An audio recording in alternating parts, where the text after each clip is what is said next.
Today we are wrapping up our NHL offseason plan series with the number one ranked team in the NHL, the Boston Bruins. What will we expect from them this offseason? We'll discuss that coming up next.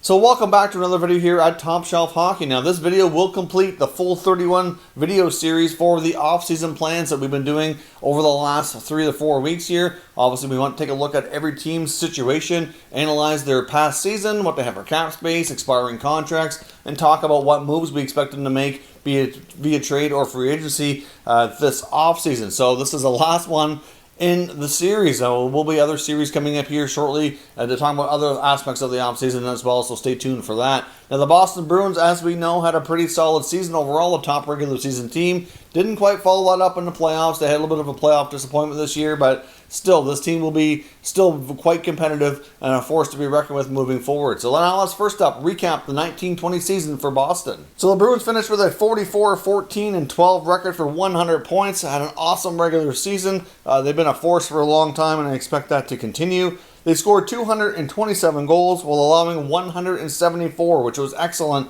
a plus 53 rating. The number 2 ranked team, the St. Louis Blues, were a plus 33, so that's a significant difference from 1 to 2. Obviously, they were really high scoring while keeping the puck out of their net at the same time, so that's a great job on both ends of the ice for the Bruins. The power play was the number 2 power play in the NHL at 25.2%, and the PK was 84.3 for third best. So special teams were awesome, which is no big surprise when you have guys like Patrice Bergeron, Brad Marchand, David Pastrnak. They play a lot of special teams, and they certainly have a major impact on those results. Now, let's take a quick peek here at the Bruins cap space situation and what expiring contracts they have and what they're possibly looking at here for this offseason.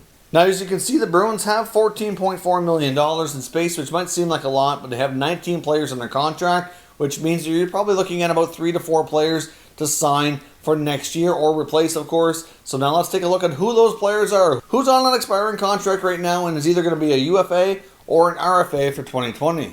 Now this list is not overly long, but there's some important pieces here. On the RFA side, we have forward Jake DeBrusk, who's been a pretty solid scoring winger for the Bruins over the past few years since he's joined the NHL. Obviously, they'd like to probably see a little bit more consistency to his game, but overall, he's certainly proven to be a nice addition to their club since they drafted him. They also have defenseman Matt Grzelcyk, who certainly has value as well. I fully suspect both those players will be qualified, but in the case of Jake DeBrusk, can't help but wonder if a change of scenery could even be in the works here. Now on the UFA side, they also have some very important pieces, including defenseman Tori Krug and captains Zdeno Chara, as well as forward Joakim Nordstrom. Now in the case of Nordstrom, I believe they already told him that they can't guarantee they're going to sign him, and they kind of advised he's going to have to go to market. So he very well could likely not be returning for the Boston Bruins. There is a small chance he goes to market, comes back, takes less money. Something like that sometimes works out, but overall, it generally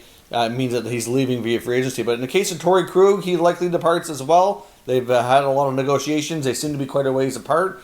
So more than likely, he gets paid significantly more in the open market and likely departs. I would expect Chara to be re-signed on another one-year contract, but I guess we'll see. Now, next up here, I want to take a look at the top burning questions for the Bruins this offseason and what we can expect for signings or trades or how this team will be shaped by GM Don Sweeney. So I'm bringing on a special guest, which is Dylan from BNG Hockey, who's going to go down and break through what he feels are those top questions and how the Bruins are going to go about answering them this offseason. Hey guys, it's Dylan from BNG Hockey, where it's always black and gold. Want to say thanks again to Mike for having me back on the channel. Now let's get started with our burning questions. One of the biggest questions for the Bruins this offseason is the future of defenseman Tori Krug. He's a huge part of this Bruins core, but he's one of the top free agents in this entire class, and he's going to go out and get himself paid. He could make anywhere between $6, $7, maybe even $8 million per season on the open market, and that doesn't really make sense for this team. If he's making $7 million,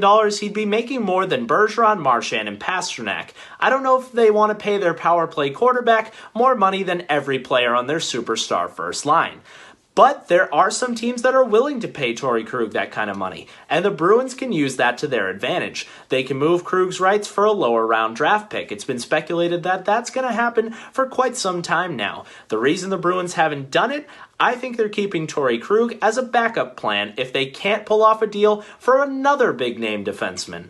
Who is this defenseman, you ask? Well, it's none other than the captain of the Arizona Coyotes, Oliver Ekman Larsen. He's only going to accept trades to the Vancouver Canucks or the Boston Bruins, and it's looking like the Coyotes like the prospects that the Bruins have a lot better than the Canucks. But it seems like the Vancouver Canucks are pushing a lot harder to get this deal done. So it's going to be interesting to see where he lands, and all of this is speculation and rumor, but it's coming from some pretty good sources. If the Bruins are able to land Ekman Larsen, they definitely don't need Tori Krug. But I think they're keeping Krug as a safety net. If they can't bring in another defenseman like an Ekman Larsen, then you try and re-sign Krug. And this had some fans confused. Why not just sign Tori Krug at $6.5, maybe even $7 million, and you don't have to give up assets? Ekman Larsen is making over $8 million, and you'd have to trade a pretty large package away. Why does that make sense?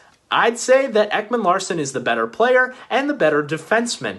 Even though his plus-minus is horrendous, and he's not even putting up better stats than Tori Krug, I think he really needs to just get away from the Coyotes. If he comes to the Bruins, he's on a Stanley Cup contender. He has great forwards to pass to. He has great defensive partners like Charlie McAvoy or Brandon Carlo. It's just a better situation for him. And he's a lot bigger than Tori Krug. At 6'2", you add more size to the back end. This Bruins back end is pretty small, and they feel that they get pushed around sometimes. It's not really their fault. Tori Krug plays a lot bigger than he actually is. We all remember that hit against the St. Louis Blues. But with Grzelcyk, Krug, and Clifton, that's a pretty small back end, and adding Ekman Larsen would really help you not get pushed around so much. So I think it's a great deal for the Bruins, absolutely something they should explore, and I do think that the Bruins management is looking to shake up this core group a little bit, and Tori Krug won't be the only one taking the blame for recent failures. The Boston Bruins core has had quite a bit of success. They won the Cup in 2011, they make the playoffs almost every year, their players win individual awards, and just last season they won the President's Trophy. But they've had their fair share of failures as well. They make it to multiple Stanley Cup finals where they don't finish the job, they get eliminated earlier than they'd hope in playoffs, and there's been plenty of times where members of that core group don't step up and play at the level that we know they can. A player who's definitely guilty of that is goaltender Tuukka Rask. Now, as we all know, he opted out of the last playoffs in the middle of the playoffs. It was due to family reasons, and I don't think anyone's mad at him for that. But this isn't the first time that you have to wonder if Tuukka Rask was there playing or playing at the level we know he can if the Bruins would have won the game. There's multiple Stanley Cup final games where you thought Rask didn't really give it his all. There's been multiple times where he's had comments that are concerning. The last game that he lost before he opted out, he said he's not sweating the results. There's not many times you hear a player say they're not sweating the results in the middle of a playoff run where you're trying to win a championship.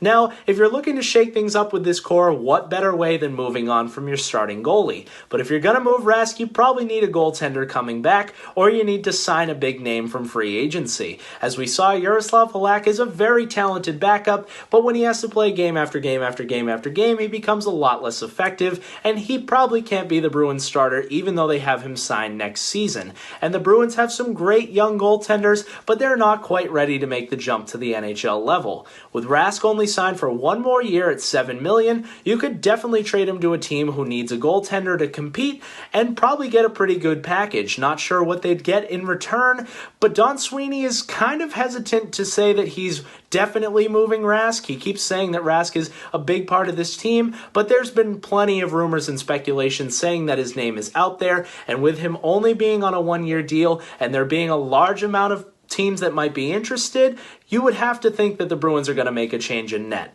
Another member of the Bruins core who could potentially be moved is center David Creachy. You usually don't trade your second-line center when you're looking to win a Stanley Cup, but Creachy's coming off a pretty good playoff and is only signed for one more year at $7.5 million. He's the highest-paid Bruin, and he could get you quite a bit of free cap space if you move on from him. I'm not sure what you'd be getting back in a Creachy deal. Maybe you just trade him out and get that cap space. You can sign a goaltender. Maybe you trade him for help on defense. Maybe you get some wing help. Maybe you bring another center back. but I think the Bruins have the centers that it takes to fill that hole. Charlie Coyle has really elevated his game since he became a Bruin. He could fit in that role nicely, and they have Jack Studnicka, who they see as their number one center of the future. He's only played wing in a couple of NHL games, and he's definitely more comfortable playing center. So if you move Creachy, there you go. You can move right on to Jack Studnicka, and he's in his natural position. Now, the Bruins do have to eventually start moving on to a younger core group, and away from this group, and start thinking about the future. And they have quite a few young guys that they can build around, but do they believe in all of these young guys? And that's going to bring us to our final burning question. Player who could potentially become a big part of that Bruins future core is finding his name in trade rumors once again, and is going to be a restricted free agent. We're talking about winger Jake DeBrusk. This guy has had a top 6 role with the Bruins from the second he's come into the league. He even got time on the top power play this season, playing with guys like Pasternak, Bergeron, Marchand, and Krug. So you would think the points would come rolling in, but they just haven't. He never puts up that many assists, and even though he can definitely put the puck in the net, he's not doing it at the same level of consistency you'd think he'd have at this point. And the Bruins are really looking for and need him to be that type of player. He scores 2 goals one game and then goes 15 games without a goal. You really can't have that at this point. And especially looking back at his draft class, he might be one of the worst players from that entire first round. And unfortunately, the Bruins have 3 of the worst players from that round, with Senyshyn and Zaboral included. Now, Jake DeBrusk is a lot better than them, but he's nowhere near the level of Brock Besser, Kyle Connor, or Matthew Barzal, all players who were picked after him. Now, it's not fair to give Jake DeBrusk a worse contract because he's not Matt Barzal, but you would expect that he'd be a lot better, and sometimes you take risks with guys in the draft. But Jake DeBrusk definitely has a high ceiling, and he's just not hitting it. So I don't think the Bruins should give him a contract like $5 million per season. These RFAs are getting paid for what they can do, not what they have done recently. So if he's going to ask for ridiculous amounts of money, I'm fine with the Bruins moving on, especially if they don't believe in this guy. The Bruins do have a bit of a history of moving younger players who move on to become stars somewhere else, so I understand fans being concerned about that, but if you get a nice young player in return, I see no problem. If a team wants to overpay for Jake DeBrusk, do the deal.